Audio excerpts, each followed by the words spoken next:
Hello and welcome to my discussion of the Lexington Stakes at Keeneland. It's not one of the major Derby prep races, but it does offer points. Let's see who's going to win. On the rail is Secret Chat. He's done little wrong in 3 starts. He finished second in a state-bred race at Gulfstream Park on March 15, and last October he was second in the Aventura Stakes at Gulfstream Park. But I question whether he's ready for this rising class. He goes from a state-bred race to a Grade 3, and even though it's only a Grade 3, these are good horses, and he comes out of a race where he only faced Florida breds, so I'm going to pass on him, but I won't be surprised if he runs well. Number 2 is the Wine Steward. Now, he's probably the class of the field because he finished second in the Breeders' Futurity. He also won the Funnyside Stakes against New York breds, and he won the Bashford Manor Stakes last July, so he started pretty early as a 2-year-old. Let's take a look at the Breeders' Futurity. We catch the Breeders' Futurity field on the far side. They're on the far turn, and the Wine Steward is headed towards the lead right now. But Locked is making a big move on the outside, and you can see Locked is the widest of them all. The Wine Steward is on the lead, and even though the Wine Steward had a good trip, I was impressed by this run, because when Locked comes up to his side, the Wine Steward fights back, and the Wine Steward actually looks like he's going to win this race. He inches clear right here. But Locked is going to fight back, and Locked is going to slowly prevail towards the end. Locked is going to win by about half a length. The Wine Steward was well clear of the rest of the field, though, and the fact that it was a Grade 1 and that he fought back against Locked, who is one of the top 2-year-olds, are both good signs. And now he's just racing in a Grade 3 in the Lexington. He does come off a layoff, and that is a concern. But overall, I think that the Wine Steward is a class of the field, and he's going to probably show what he's made of. He has a long work tab. I'm not too worried about the layoff. We'll see, but he's my choice for the race. Number 3 is Stilger. He improved last time to break his maiden by a nose at Gulfstream Park, but still, this is a rise from a maiden race at Gulfstream Park to a Grade 3 at Keeneland, and I don't know if he's ready for that class rise just yet. Number 4 is Footprint. I've never thought too highly of this horse, but he did improve last time when he finished second in the Rushway Stakes at Turfway Park. I wonder if that's the surface for him. He only lost by a neck, and he was forced into an uncomfortable position because there was no pace in the race, and he had to press the leader, who was Tricari, through 24, 49, and 113 fractions. But still, he's returning to dirt right now, and I don't know if he can show that same versatility on dirt. Number 5 is Hades. Now, he won the Holy Bull Stakes over a domestic product and Fierceness will go into the Kentucky Derby as one of the favorites, if not the favorite, off his Florida Derby win. I don't like the way Hades ran in the Florida Derby. The pace was a little faster, and he didn't break at all. He had the opportunity to secure position from the inside, but he just wasn't into the race from the beginning. I don't know if this horse can handle a faster pace. When he won the Holy Bull Stakes, the first 2 fractions were 25 and 50. When he won that state-bred allowance on December 31, the first 2 fractions were 23.46, which are moderate to slow for a 7-furlong race. I don't like this horse. I think he could hit the board, but I'm going to try to beat him, and I understand if people like him, but he's not for me. Number 6 is How's Your Attitude? He's a bit of a wild card because he doesn't have any dirt starts. His 3 starts came at Turfway Park, so he could surprise some people with a move up on dirt.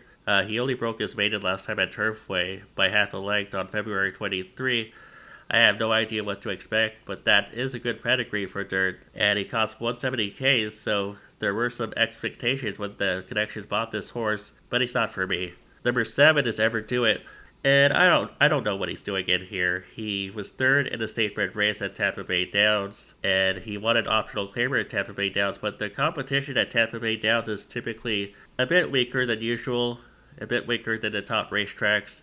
This horse was 8th by 13 lengths in the Tampa Bay Derby, and that's probably all you need to know. Number 8 is Encino. And I've talked about this horse before. He has a great pedigree. Nyquist over a Bernardini mare, Glittering Jewel. And Glittering Jewel is a half-sister to Street Sense, who won the 2007 Kentucky Derby. Encino, his 3 starts come at Turfway Park, and he won the John Battaglia Memorial last time. And I thought he won it in a good way. Let's take a look at the race.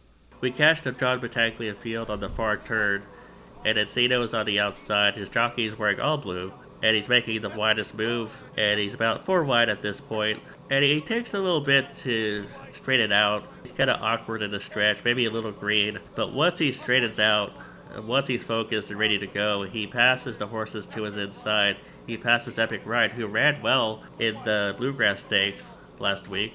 And Encino wins by a length. And it was only by a length, but he was a bit great in the stretch, and he was clearly the best horse. And like I said, he has a dirt pedigree. He's one of my choices, but he's not my top choice.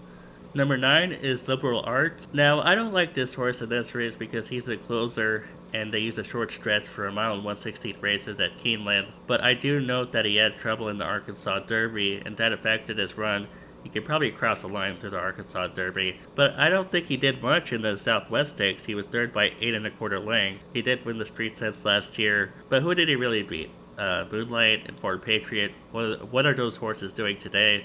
And Liberal Arts was only third at the Iroquois Stakes, even though he had a perfect setup in that race with a fast pace. Liberal Arts is not for me, but I will not be surprised if he hits the board. I just think he'll be overbet. Lucky Jeremy is on the outside, and Lucky Jeremy couldn't handle either the synthetic surface or the distance in the Jeff Ruby Stakes at Turfway Park.